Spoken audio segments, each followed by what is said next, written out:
যখন বাবার বাড়ি ছিলাম তখন ওই পাশে থাকতাম, আর যখন শ্বশুর বাড়িতে আসলাম তখন এই পাশ থেকে ভিডিও করতে হইতেছে। ওই এলাকা হলো আমার বাবার বাড়ি, এই এলাকা হইলো আমার শ্বশুর বাড়ি। না চায় রয়েছে, এই যে আমার বাবাটা, বাবা খুব গরম, অনেক গরম।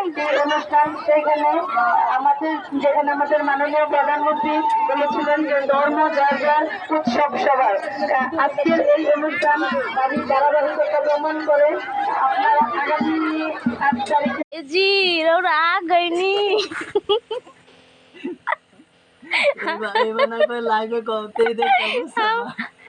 हम रौरा खातिर बैठल बानी कब से।